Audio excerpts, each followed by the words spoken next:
नमस्कार. हितगुज तुझे माझे या आपल्या पॉडकास्टमध्ये मी वीणा आपल्या सगळ्यांचं स्वागत करते. सध्या चालू झाली आहे 9वीची परीक्षा आणि 9वीतनं 10वीत जाणाऱ्या मुलांसाठी घरामध्ये खूप सारे तणावाचं वातावरण आहे. जशी 9वीची परीक्षा संपते किंवा आता ती जवळजवळ यायला लागली आहे तशी तशी ही घरामध्ये टेन्शनचं वातावरण थोडं थोडं सुरुवात व्हायला लागली. आता माझं मूल 9वीतनं 10वीत जाणार आहे, ह्या गोष्टीसाठी मी पालक म्हणून काय करायला पाहिजे बरं?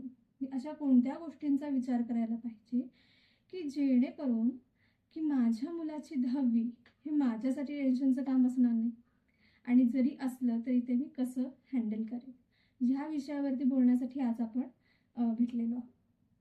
आता ह्या सगळ्या ह्याच्यामध्ये आपण बघितलं तर एक गोष्ट खूप प्रामुख्याने दिसते बघा, की घरामध्ये टाइम टेबल सुरू झालेलं असतं आणि त्याच्यानंतर काय काय गोष्टी सुरू होतात तर त्याच्यानंतर सुरू होतात की आत्ता ह्याचं रुटीन कसं सांभाळायचं, स्ट्रेस कसा कमी करायचा, फीडबॅक कसा द्यायचा की जेणेकरून मूल आपल्याला ज्या गोष्टी सांगायच्या आहेत त्या पॉझिटिव्हली घेऊ शकेल. या सगळ्या प्रश्नांची उत्तरं शोधायचे तर व्हिडिओ शेवटपर्यंत नक्की पहा.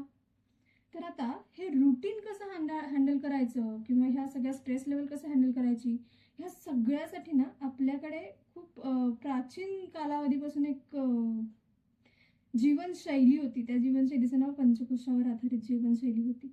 आता काळाच्या ओघामध्ये ही शैली मागं मागं पडत गेली किंवा या सगळ्या ह्याच्यामध्ये ह्या सगळ्या गोष्टी मागं मागं पडत गेल्या, पण आता त्या पुन्हा एकदा नव्याने पुढे येत आहेत. तर त्या आपल्या नेहमीच्या आयुष्यामध्ये कशा वापरायच्या, किंबहुना आपल्या एज्युकेशन पॉलिसीमध्ये सुद्धा त्या गोष्टीचा विचार केलेला आहे. तर आपण त्या गोष्टींचा विचार करून आपल्या मुलाचं रुटीन सेट कसं करावं किंवा त्याच्या स्ट्रेस लेवल कशा कमी कराव्यात, स्वतःला येणारा ताण कसा कमी करावा, या सगळ्या गोष्टींबद्दल बोलणार.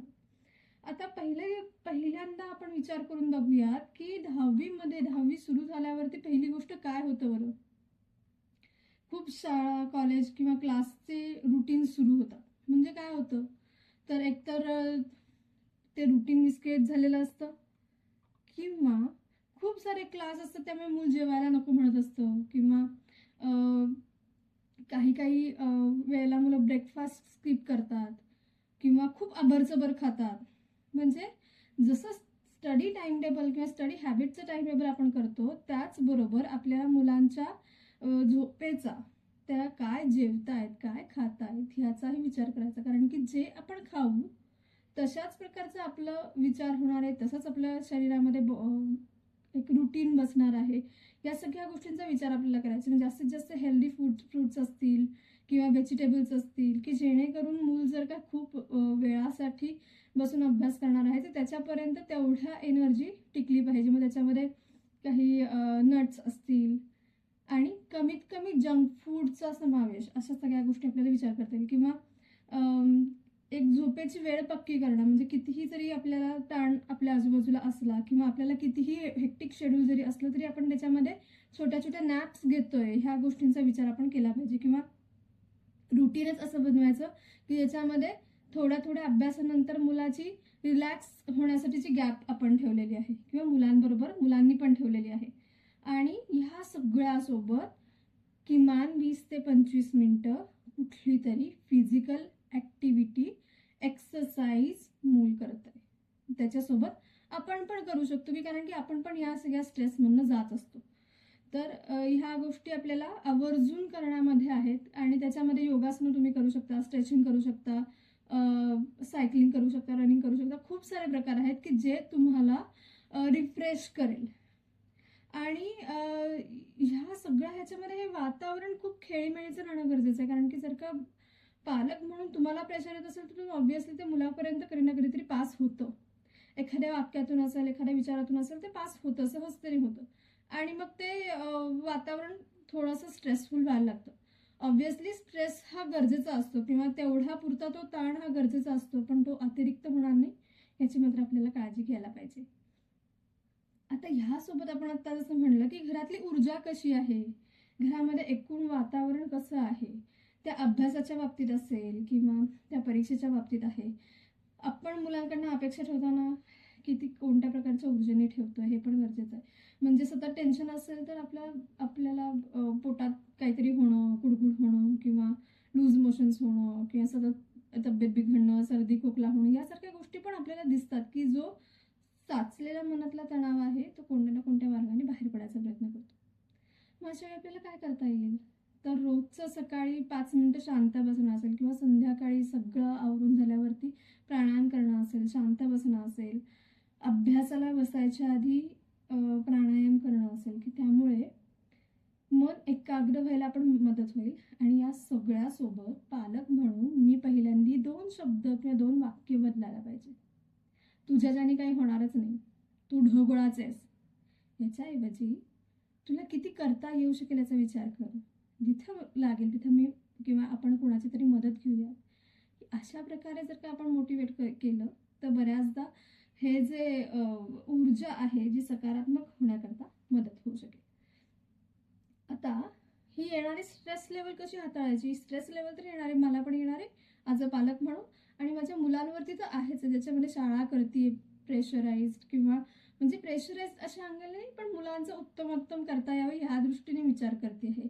क्लासेस आहेत, घरचे आहेत, माझे मित्रमैत्रिणी काय म्हणतील, या सगळ्याचं प्रेशर आहे. मी आहे तो परफॉर्मन्स करू शकेन का नाही, इथपर्यंत सगळ्या गोष्टींचं प्रेशर आहे. मग आपण काय करू शकतो? तर पहिली गोष्ट तर मुलांना ही गोष्ट सांगण्याची गरज आहे की तू तुझ्या मार्कांनी पास होणार आहेस, तू इतरांच्या तुलनेने जाऊ नकोस. दुसरी गोष्ट, त्यांनी काहीतरी गोल ठेवलेलं असतं की त्यांना काय इंजिनियर व्हायचं आहे किंवा सॉफ्टवेअर डिझायनिंगमध्ये जायचं आहे, आणि जर का मुलामध्ये जरी कपॅसिटी दिसत असली तरी तो जर का स्ट्रेस लेवलमध्ये असेल किंवा त्याच्याकडे प्लॅन बी, सी, डी, ई काहीच नसतील तर येणारा स्ट्रेस हा जास्त असणार आहे. आपण निकालानंतर आईबाबांना डिसअपॉइंट करू का, असाही प्रश्न येत असू शकतो. किंवा माझी सोशल इमेज काय होईल, माझ्या मित्रमैत्रिणींना इथं जायचं आहे तर मी काय मला मिळेल का नाही, अशा सगळ्या गोष्टींचा स्ट्रेस असू शकतो. आणि कदाचित तो मुलाला दाखवता येत नसू शकतो. तो त्याच्यावरती चिडचिड करणं, आदळपट करणं किंवा गप्प राहणं, किंवा कधी कधी मुलं ओव्हर इटिंग करतात किंवा जेवायला नाहीच म्हणणं, अशा कोणत्याही स्वरूपामध्ये आपल्याला दिसत असू शकतो. तर पहिल्यांदी ही लक्षणं ओळखायला स्वतःही शिकायचं आहे आणि मुलांनाही शिकवायचं आहे की समजा जर का आपण अभ्यासाचं मध्ये खूप टाळाटाळ करतोय, खूप चिडचिड होती आपली किंवा खूप झोप येते किंवा अजिबातच झोप येत नाहीये, यासोबत काय होतंय तर खूप डोकं दुखतंय, पोट दुखतंय, सारखं पोट बिघडतंच आहे किंवा काही ना काहीतरी आजारपणच सारखं येत आहे, तर ह्या सगळ्या गोष्टींना मूल पुढं ढकलतंय असं न समजता कदाचित हे स्ट्रेस दाखवण्याचं सुद्धा एक शरीराचं लक्षण असू शकतं. तर मग याच्यामध्ये आपण काय स्टेटमेंट वापरू शकतो? बऱ्याचदा काय स्टेटमेंट येतं, तुला फक्त कारणच पाहिजेत, अभ्यास करायलाच नको, तुला फक्त एवढंच येतं. ह्याच्या ऐवजी आपण काय वापरू शकतो, मला समजतं एखाद्या वेळेस तुला ताण जास्त येत असू शकतो, तुला जर का वाटत असेल तर आपण तू माझ्याशी मोकळेपणाने तर बोलू शकतोसच, पण माझ्या व्यतिरिक्त सुद्धा तुला कोणाची मदत हवी असेल तर ती आपण घेऊयात. तुला कुठं अडतंय, त्याच्यातून कसं बाहेर पडायचं, या सगळ्या गोष्टींसाठी आपण गरजेनुसार मदत घेऊया. कदाचित ह्याने स्ट्रेस कमी व्हायला, मूल मोकळेपणाने बोलायला मदत होऊ शकते. आता ह्या सगळ्यासोबत आहे ना अजून एक गोष्ट येते की ते म्हणजे तुम्ही सगळी ॲज अ फॅमिली म्हणून करू शकता, कारण की ॲज अ फॅमिली या सगळ्या रुटीनमधनं तुम्ही जात असणार आहात. तर स्ट्रेस मॅनेजमेंटसाठी म्युझिक रिलॅक्सेशनचे काही व्हिडिओ असतात, ऑडिओ असतात की जेणेकरून ते तुम्ही रात्री झोपायच्या वेळेस किंवा उठल्यावरती एक 10 मिनटं जरी ऐकले किंवा जेव्हा तुम्ही त्या ताणामधनं जाताय तेव्हा तुम्ही एक 10 मिनटं जरी ऐकले तरी मन शांत व्हायला मदत होतं. आणि एखाद्या आठवड्यातनं 1 दिवस 1 तास तरी स्टडी फ्री तास आपल्याला करता आला तर त्यांनी पण आपल्याला हे आपलं स्ट्रेस लेवल कमी होण्यासाठी मदत होऊ शकते. आता ह्या सगळ्याचं महत्त्वाचं कारण काय, तर आपला परफॉर्मन्स कधी सुधरेल, जेव्हा आपण स्ट्रेस फ्री असू. त्यामुळे ह्या गोष्टीचा आपण विचार नक्की करायला पाहिजे. या सगळ्यासोबत येणारा अजून एक महत्त्वाचा गोष्ट म्हणजे आपण मुलांना फीडबॅक कसा द्यायचा, की त्याच्यामध्ये अशा कोणत्या गोष्टींचा, अशा कोणत्या शब्दांचा आपण प्रॉमिनंटली विचार केला पाहिजे, वापर केला पाहिजे की जेणेकरून आपला फीडबॅक हा आपल्या मुलासाठी मोटिवेशन ठरू शकेल. आणि जेणेकरून त्यांनी तो गोष्ट पॉझिटिव्हली घेऊन पुढे पुढे जाण्यासाठी विचार करू शकेल. तर पहिली गोष्ट याच्यामध्ये अशी येते की मी आपण त्या व्यक्तीच्या आधीच्या गोष्टींना घेऊन येणार नाही. त्यांनी आत्तापर्यंत 9वीपर्यंत 10वीपर्यंत जे काही काम केलंय ते आपण मागणं काढणार नाहीये. तर आत्ताच्या परिस्थितीला तो काय करतोय ह्या गोष्टीवरती फोकस करणार. म्हणजे आत्ता तू खूप चांगले एफर्ट्स घेतलेत या एक्झामसाठी, किंवा हा सब्जेक्ट किंवा हा लेक्चर तुझं चांगलं झालंय, ह्या प्रकारचं जर का आपल्याला काही फीडबॅक देता आले तर ते मुलाला सुद्धा एक्झॅक्ट कळू शकतं की हा माझं कोणत्या गोष्टी बरोबर झाल्यात, कोणत्या गोष्टी माझ्या चुकल्यात आणि त्याच्यामध्ये मी बदल करायची गरज आहे. जसं मी म्हणलं आता, तसं की आपल्याला भूतकाळामध्ये जायचं नाहीये. पहिली गोष्ट अशी की ह्या सगळ्या गोष्टींमधून जाताना तुम्ही पण ताणामध्ये आहात आणि ह्यामध्ये अजून एक गोष्ट केली जाते की तूच नेहमी कसा चुकीचा असतोस रे, तुलाच कसं काय सगळे प्रत्येक वेळी मार्क कमी पडतात, तूच काहीतरी केलं असशील. म्हणजे त्याच्यावरती आरोप करायच्या ऐवजी काय करू शकतो त्या सिच्युएशन मधनं बाहेर पडण्यासाठी ह्याच्यावरती विचार करायचा प्रयत्न करूयात. आणि तुझ्या मित्राला पडतात, मग तुला का नाही पडत, किंवा तुझ्या भावाला बघ कसे पडलेत. साधारणपणे त्याच्या समवयीन मुलांसोबत आपल्याला तुलना करायची नाही, किंबहुना त्याच्यापेक्षा मोठे ताईदादा असतील तर त्यांच्याही सोबत आपल्याला तुलना करायची नाही. मग तुलना कोणाबरोबर करायची, तर त्या मुलाच्याच आधीच्या परफॉर्मन्सशी आत्ताच्या परफॉर्मन्सची तुलना करायची, की जेणेकरून तुला आधी ह्या गोष्टी जमल्या नव्हत्या, आता तुला जमतायत, गुड. आपण ह्याच्यावरती आणखीन काम केलं तर आपल्याला अजूनही जमू शकणार आहे, आपल्याकडे अजून खूप दिवस आहेत, जेणेकरून हे मोटिवेशन कायम राहील आणि मूल पुढे पुढे काम करण्यासाठी तयारी दाखवेल. आता तुम्ही जर का असं ठरवलं की मूल एका जागी ॲट अ स्ट्रेच 3 तास काम करेल, नाही, माणूस आहे, एका वेळी आपल्याला सुद्धा 3 तास बसून एखादी गोष्ट करता येत नाही, अनलेस अँड अंटिल पिक्चर असेल, तुम्ही एखादी मूवी बघताय, पण मूवी सुद्धा बघण्याचा स्पॅन आपला कमी झालाय.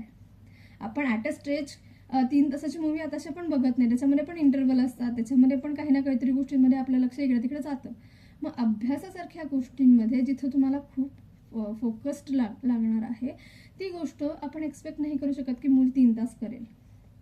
त्याचे काही आपल्याला छोटे छोटे पार्ट बनवता येतात का, 15-15 मिनिटाचा एक चॅप्टर असेल किंवा 30-30 मिनिटाचे चॅप्टर्स असतील, असा काही विचार करता येईल का, ह्याचाही आपण विचार केला पाहिजे.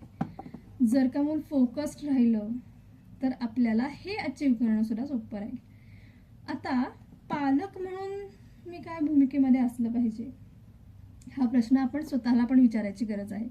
की आपल्याला मुलांना कुणीतरी मॉनिटर करणारा किंवा सुपरवायझर करणारा नकोय, त्यांना दिशा दाखवणारी व्यक्ती आपण पालक बनू शकतो का, की मूल काहीही झालं तरीही आपल्याकडे अँकर म्हणून एक अशी व्यक्ती म्हणून की जिच्याकडे मी माझं मन मोकळं करू शकते असं म्हणून बघू शकेल का. या वयामध्ये बऱ्याचदा मुलं ही पेरेंट्सच्या ऐवजी त्यांच्या मित्रमैत्रिणींकडे जास्त कनेक्टेड असतात, पण तरी सुद्धा अशा सिच्युएशनमध्ये मी माझ्या मुलासोबत किमान एवढा तरी ओपननेस आणू शकेन का, की एखादा प्रॉब्लेममध्ये मूल असेल तर ते मोकळेपणाने मला सांगू शकेल. आणि ह्या सगळ्या ह्याच्यामध्ये अजून एक महत्त्वाची गोष्ट म्हणजे मी ॲक्सेप्टन्स किती आहे माझा, मी किती गोष्टींना ॲक्सेप्ट करतोय, की मुलाकडनं जो काही रिस्पॉन्स येतोय, जे काही निकाल असेल तो पॉझिटिव्ह असेल निगेटिव्ह असेल, मी कशा प्रकारे तो घेऊ शकतोय का, हे महत्त्वाची गोष्ट आहे. आता या सगळ्या गोष्टींमध्ये माझा रोल मला काय करायचं ते कळलं, पण मी एखाद्या व्यक्तीला खूप त्रास असेल, ती मुलगी किंवा मुलगा एखाद्या मानसिक कंडिशनमध्ये किंवा डिप्रेशनमध्ये जात असेल, खूप स्ट्रेस लेवल हायमध्ये जात असेल, अशा वेळी मी काय केलं पाहिजे, अशा वेळी आपल्याला शाळेमध्ये असणाऱ्याच काउन्सिलर्सना भेटणं गरजेचं आहे. जर शाळेमधल्या काउन्सिलर्सना भेटणं शक्य नसेल तर इतर कुठल्याही काउन्सिलिंग प्रोफेशनल्सशी किंवा जी सायकोलॉजीमध्ये काम करत आहेत आणि अनुभव आहे अशा व्यक्तींची आपण मदत घेणं गरजेचं आहे. ह्याच्यामध्ये नॉट नेसेसरी की प्रत्येक वेळी माझ्या मुलामध्ये काहीतरी कमी असेल, पण कदाचित एक छोट्याशा मार्गदर्शनाने, छोट्याशा मोकळ्यापणे झालेल्या संवादाने मनातले ताण कमी होऊ शकतात. दिशा मिळू शकते आणि काही जर का कन्फ्युजन असेल तर ते दूर होऊ शकतं. आणि ह्याच्यामध्ये असं नाही की मी 10वीत गेल्यावरतीच केलं पाहिजे, नॉट नेसेसरी, ते त्याच्याही आधी आपल्याला करता येऊ शकतं. आणि ह्याच्यामध्ये आपण जसं आधी म्हणलं, आपल्याला प्रयत्नांचं कौतुक करायचं आहे, निकालाचं नाही. त्यामुळे आपण आता ही गोष्ट स्वतःला विचारून बघूयात की माझ्या एखाद्या सिस्टीममुळे किंवा माझ्या एखाद्या रिॲक्शन्समुळे किंवा एखाद्या फीडबॅकमुळे घरामध्ये ताण वाढतोय का बरं? माझ्या मुलाच्याकडे बघण्याचा माझा दृष्टिकोन कसा आहे आणि माझं मूल माझ्याशी कोणताही आडपडदा न ठेवता, भीती न बाळगता बोलू शकतं का माझ्याशी?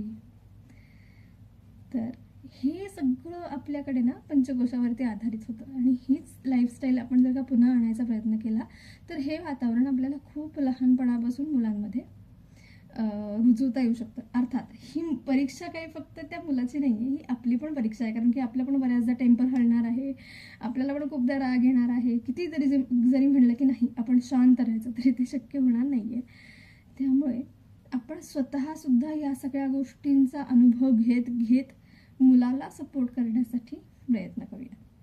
आजचा पॉडकास्ट तुम्हाला आवडला असेल तर लाईक करा, शेअर करा, जास्तीत जास्त मित्रमैत्रिणींपर्यंत पोहोचवा. आणि ज्या मुलांना, ज्या मुलींना ह्या 9वीच्या फेजमधून 10वीच्या फेजमध्ये जाणार आहेत त्या सगळ्या पालकांना खूप ऑल द बेस्ट. आणि नक्की त्यांच्यापर्यंत शेअर करायला विसरू नका.